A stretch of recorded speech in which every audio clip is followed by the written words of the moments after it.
Breaking news. Senior journalist Kommineni శ్రీనివాసరావును AP పోలీసులు arrest చేశారు. అమరావతి మహిళలపై అసభ్య వ్యాఖ్యల కేసులో ఆయన్ని అదుపులోకి తీసుకున్నారు. హైదరాబాద్లోని ఆయన ఇంటి దగ్గరే కొమ్మనేనిని అదుపులోకి తీసుకున్న పోలీసులు తొళ్లూరు పోలీస్ స్టేషన్కు తరలిస్తున్నారు.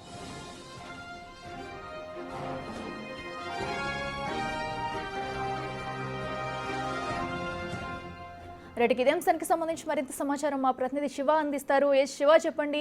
అటు అమరావతి మహిళలను కించపరిచే విధంగా మాట్లాడిన కేసులో కూడా అటు అయితే కొమ్మనేనిని అరెస్ట్ చేసినట్టు తెలుస్తుంది. పూర్తి డీటెయిల్స్ ఏంటి?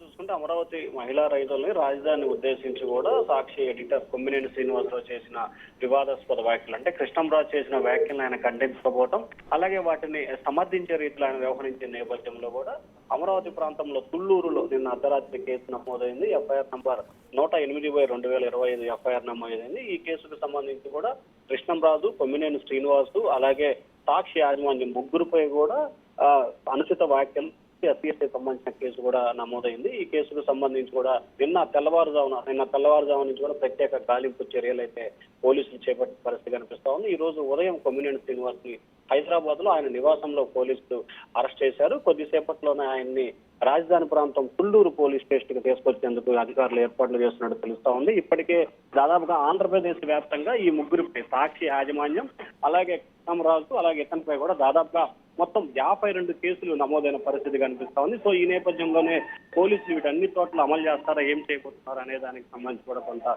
ఉత్కంఠ అయితే కొనసాగుతున్న పరిస్థితి కనిపిస్తా ఉంది. ఎస్, అయితే శివ, ఇప్పటి వరకు కూడా మనం చూస్తున్నాము అటు అమరావతి మహిళలతో పాటు కూడా అటు ప్రభుత్వం కూడా దీనిపై స్పందించింది. క్షమాపణలు చెప్పాలంటూ కూడా వారైతే డిమాండ్ చేస్తున్నారు. మరి దీనిపై తగ్గ వీళ్ళకి క్షమాపణలు చెప్పే అవకాశం ఉందా, లేదంటే పోలీసులు ఎలాంటి చర్యలు తీసుకునే అవకాశం ఉంది?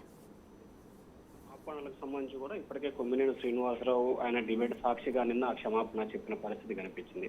కానీ మహిళల్ని కించపరిచిన తర్వాత క్షమాపణ చెప్పినా కానీ పోలీసులు కేసు నమోదైంది కాబట్టి ఖచ్చితంగా చట్ట ప్రకారం ఆయనపై చర్యలు తీసుకునే అవకాశం కనిపిస్తా ఉంది. సో వీరిద్దరిపై కూడా చట్ట ప్రకారం చర్యలు తీసుకునే అవకాశం కనిపిస్తా ఉంది. కొన్ని చోట్ల అసభ్యకర వ్యాఖ్యలు, ఐటీ యాక్ట్ తో పాటు పలు కేసు సెక్షన్ల కింద కేసు నమోదు చేశారు.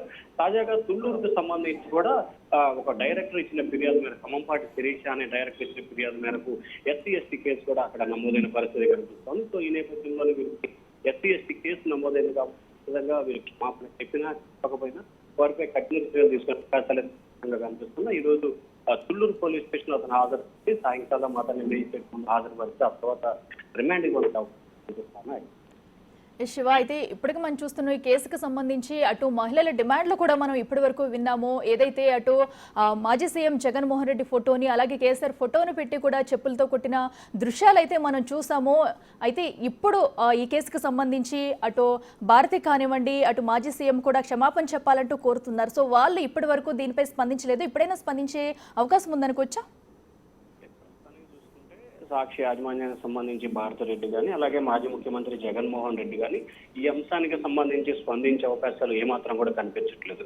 ఎందుకంటే తాజాగా అనంతపురం జిల్లాలకు సంబంధించి నిన్న ఒక విద్యార్థిని హత్యకు గురైన నేపథ్యంలో ఆ హత్యకు సంబంధించి కూడా ఈ రోజు ఉదయం ఎక్స్ వేదికగా మాజీ సీఎం జగన్ స్పందించారు. కానీ ఈ సంఘటన జరిగి 48 గంటలు అవుతున్నా కానీ ఈ ఘటనకు సంబంధించి ఇటు జగన్ కానీ లేకపోతే వైఎస్ఆర్సీపీకి సంబంధించిన నేతలు ఎవరు కూడా స్పందించలేదు. కానీ అనంతపురం జిల్లాలో జరిగిన విద్యార్థిని హత్యకు సంబంధించి మాత్రం జగన్మోహన్ రెడ్డి ట్విట్టర్ వేదిక కూడా స్పందించిన పరిస్థితి కనిపిస్తా ఉంది. సో అంటే దానికి సంబంధించి స్పందించారు కానీ దీనికి స్పందించలేదంటే ఖచ్చితంగా అమరావతి అంశానికి సంబంధించి వైఎస్ఆర్సీపీ నేతలు స్పందించే అవకాశాలు ఏమాత్రం కూడా కనిపించట్లేదు అక్కడ.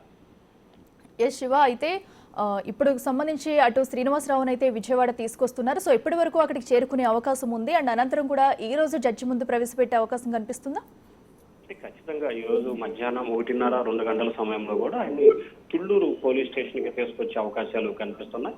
తుళ్లూరు పోలీస్ స్టేషన్ తీసుకొచ్చిన తర్వాత ఆయన్ని పోలీస్ అధికారులు విచారణ చేపడతారు. విచారణ చేపట్టిన తర్వాత అక్కడి నుంచి మంగళగిరి కోర్టులో ఈ రోజు సాయంకాలం కానీ లేదా అర్ధరాత్రి సమయంలో కూడా ఆయన మంగళగిరి కోర్టులో ప్రవేశపెట్టారు. సాయంకాలం 6 గంటల నుంచి 6 గంటల్లో ఆయన మంగళగిరి వైద్య పరీక్ష నిర్వహించి అర్ధరాత్రి సమయంలో కూడా మంగళగిరి కోర్టు ఆయన హాజరుపరిచే అవకాశం.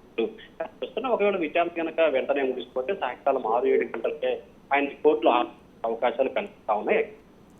ఎస్ శివ, అయితే ఇప్పటివరకు దీనిపైన మరో పక్కన చూసుకుంటే అటు హోంమంత్రి అనిత కూడా స్పందించారు. సో ఇలాంటి వ్యాఖ్యలు చేస్తే కూడా ఉపేక్షించేది లేదన్నారు. అయితే దీనిపై ఇప్పటికే ఒక క్లారిటీ కూడా ఇచ్చారు అటు శ్రీనివాస్ అయితే. సో నేను వాంటెడ్ గా నేను ఎవరిని కించపరిచి మాట్లాడలేదు, కేవలం ప్రదేశాన్ని మాత్రమే అన్నట్టు కూడా ఆయన చెప్పుకొచ్చారు. సో దీన్ని ఎలా చూడాలంట? అంటే ఖచ్చితంగా అంటే సాక్షికి సంబంధించి కావచ్చు, లేకపోతే మరొక అంశానికి సంబంధించి కావచ్చు, ఖచ్చితంగా మొదటి నుంచి కూడా రాజధానికి వ్యతిరేకంగా వ్యవహరిస్తున్న పరిస్థితి కనిపిస్తా ఉంది. సో వారు కావాలనే టార్గెటెడ్ గానే అమరావతిపై విష ప్రచారం చిమ్ముతున్నారని చెప్పి ఇటు హోంమంత్రి అనిత కావచ్చు, లోకేష్ కావచ్చు, పవన్ కళ్యాణ్ కావచ్చు, చంద్రబాబు కావచ్చు, అదే అంశాన్ని నిన్న వారు ట్విట్టర్, ఎక్స్ వేదికగా కూడా ఖండించారు. సో ఈ నేపథ్యంలో ఇటువంటి వ్యవహారాలకు సంబంధించి తాము ఏమాత్రం కూడా ఉపేక్షించే పరిస్థితి లేదు, కఠినంగా వ్యవహరిస్తాం, కఠిన చర్యలు తీసుకుంటామని చెప్పి వారు కరాఖండిగా చెప్తున్న పరిస్థితి కనిపిస్తోంది. సో ఖచ్చితంగా ముఖ్యంగా మహిళలకు సంబంధించి కానీ అలాగే ఆంధ్రప్రదేశ్ కు సంబంధించి అమరావతిలో గత 5 సంవత్సరాలుగా పూర్తి స్థాయిలో నిర్వీర్యమైన అమరావతి ప్రాంతాన్ని దాదాపుగా 64,000 కోట్ల రూపాయల నిధులతో కూడా అభివృద్ధి చేస్తున్న నేపథ్యం కనిపిస్తోంది. సో ఈ నేపథ్యంలో అభివృద్ధి జరుగుతున్న ప్రాంతాల్లో ఎందుకు ఈ రకంగా చేస్తున్నారు అనే దానికి సంబంధించి కూడా ప్రభుత్వం చాలా సీరియస్ గా స్పందించే అవకాశం కనిపిస్తా ఉంది. ఖచ్చితంగా అమరావతికి సంబంధించి తప్పుడు ప్రచారం చేస్తే కఠినంగా వ్యవహరించాలనే ప్రభుత్వ ఆలోచనగా కనిపిస్తోంది. ఎందుకంటే మహిళలను కించబడుతున్న ఒక ఎత్తు అయితే, రెండోది అమరావతి బ్రాండ్ ని డ్యామేజ్ చేసే విధంగా కూడా వైఎస్ఆర్సీపీ వ్యవహరిస్తుంది అనేది ప్రభుత్వ ఆలోచనగా కనిపిస్తుంది. సో ఈ నేపథ్యంలో కఠినంగా వ్యవహరించాలనేది ప్రభుత్వ విధానంగా కనిపిస్తా ఉంది. అఖిల. ఎస్ శివ, అయితే ఈ కేసుకు సంబంధించి ఇంకా ఎవరైనా అరెస్ట్ చేసే ఛాన్స్ ఉందా?